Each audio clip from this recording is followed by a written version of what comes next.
بسم اللہ الرحمن الرحیم۔ بیٹا جی آج ہم سبق قدر یاس کے چوتھے حصے کی پڑھائی کرنے لگے ہیں۔ میں نے سلیم کو سمجھایا اگر گھوڑی کے لیے کوئی علیحدہ مستطیل کمرہ نہ ہو تو پھر وہ بھی گول کمرے میں رہتی ہے۔ مستطیل جو ہے نا بیٹا، یہ ہوتا ہے جو لمبائی میں زیادہ ہو اور چوڑائی میں کم ہو، جیسے آپ کا موبائل جو ہے آپ کے ہاتھ میں، تو یہ مستطیل شکل کا ہے۔ علاوہ ازیں، علاوہ ازیں مطلب اس کے علاوہ گاؤں کے کمرے اتنے گول بھی نہیں ہوتے۔ سلیم طنز کو پا گیا اور بولا، طنز جو ہے بیٹا تنقید، تانا، مزاح، کہ گول کمرہ تو ویسے نام پڑ گیا۔ گول کمرہ مطلب یہ کس کو کہتے ہیں؟ ڈرائنگ روم کو کہتے ہیں۔ ہمارا اپنا گول کمرہ بھی تو چوکور ہے، چوکور مطلب چار کونوں والا۔ مگر بات یہ ہے کہ ڈرائنگ روم میں گھوڑے گدھے کا کیا کام؟ تو اس نے بتایا تھا نا اس کے والد نے کہ ان کی چوپال کے دو حصے تھے، ایک حصے میں لوگ بیٹھتے تھے، اس کے درمیان میں آتش دان تھا، اور ایک حصے میں گھوڑی تھی۔ تو یہ اس بات پہ جو ہے نا تنقید کر رہا ہے سلیم۔ میں نے ہنس کر کہا، بیٹا دیہاتی لوگ اتنے مہذب نہیں ہوتے، مہذب تہذیب یافتہ، کہ ڈرائنگ روم میں کتے لے آئیں۔ تو بیٹا یہ اس نے طنز کیا ہے کہ شہر میں جو ہے نا کئی لوگ ایسے بھی ہوتے ہیں کہ جو کتے کے شوقین ہوتے ہیں، انہوں نے کتا پالا ہوتا ہے، تو وہ اپنے ڈرائنگ روم میں بھی اس کے ساتھ بیٹھے ہوتے ہیں، صوفے پہ کتے بیٹھے ہوتے ہیں۔ تو اس چیز کا اس نے مذاق اڑایا ہے۔ اس نے کہا کہ گاؤں کے لوگ جو ہیں کہ وہ گھوڑوں ہی سے گزارا کر لیتے ہیں، کہ وہ چلو گھوڑے ہی رکھتے ہیں، تو شہر کے لوگ تو کتے بھی رکھ لیتے ہیں۔ علی بخش مسکرایا، سلیم کسی قدر چکرایا، لیکن کہانی بہرحال اشتیاق سے سنا۔ اشتیاق مطلب بولا، پھر کیا ہوا؟ پھر گاؤں کا نائی ماسٹر جی کے پاؤں دابنے لگا۔ ٹھیک ہے بیٹا جی، تو نائی کیا کر رہا تھا؟ ماسٹر جی کے پاؤں دبا رہا تھا۔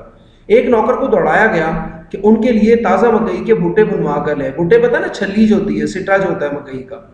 سلیم جھٹ بول اٹھے، جھٹ مطلب فوراً، ابا جان مکئی کے بھٹے تو پکنک پر کھائے جاتے ہیں۔ ابھی آپ بیٹا آپ نے یاد رکھنا ہے، سلیم کے بقول مکئی کے بھٹے کہاں کھائے جاتے تھے؟ پکنک پر۔ گھر میں تو چائے پلائی جاتی ہے، وہ لوگ اتنی بات بھی نہ جانتے تھے۔ میں نے کہا یہ گھر میں پکنک منا لینے کی غلطی دیہاتیوں سے اکثر ہو جاتی ہے، مطلب یہ کہ گاؤں کے لوگ جو اکثر ہی گھر میں چھلیاں وغیرہ لا کے کھا لیتے ہیں۔ بہرحال ماسٹر جی نے خود ان کی اصلاح کر دی، اصلاح مطلب درستی، اور بھٹے کا نام سن کر کہنے لگے یہ تکلیف نہ کریں، ہو سکے تو ایک پیالی چائے پلا دیں، ذرا سردی بھی ہے۔ سلیم نے فوراً تائید کی مطلب حمایت کی، کہا کہ ٹھیک کہہ رہا ہے۔ بات بھی ٹھیک تھی، وقت جو چائے کا تھا۔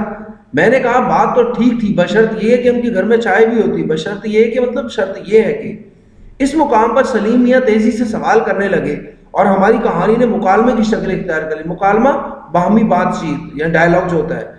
چنانچہ فوراً بولے، سلیم کہتا ہے کہ تو کیا ان کے گھر میں چائے ختم ہو گئی تھی؟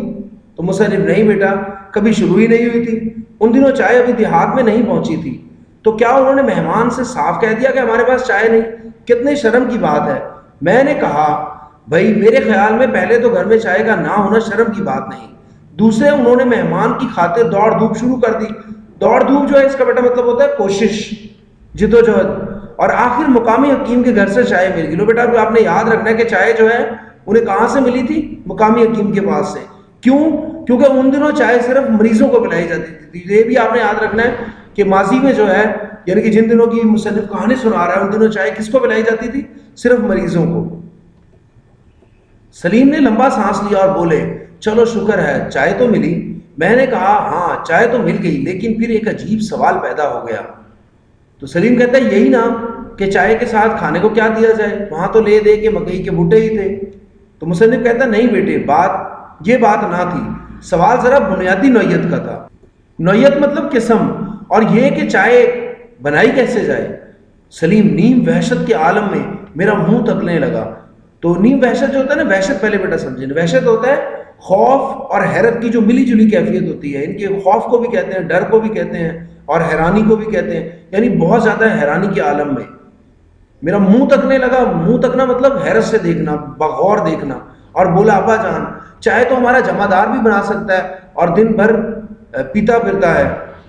جمع دار مطلب خاک رو، جو صفائی کرنے والا ہوتا ہے۔ سلیم کہتا ہے کہ کیا وہ اتنے ہی اناڑی تھے؟ اناڑی مطلب غیر ماہر، جو ایکسپرٹ نہ ہو۔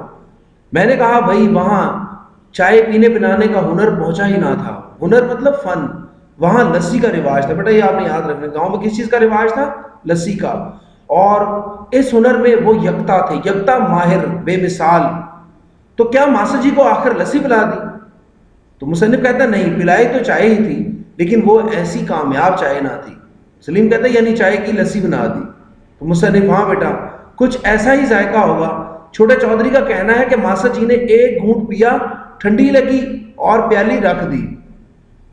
سلیم کہتا ہے تو چودھری شرم سے غرق نہ ہو گیا. شرم سے غرق نہ ہونا مطلب شرم سے ڈوب نہ مرنا, کہ شرم سے ڈوب مرنا نہیں, ایسا حادثہ تو نہ ہوا. البتہ چودھری کو اس بات کا رنج بہت ہوا, رنج, دکھ, افسوس کہ ماسٹر جی کی فرمائش پوری نہ کی جا سکی. بہرحال انہوں نے کچھ تلافی جو ہے ازالہ, نقصان پورا کرنا.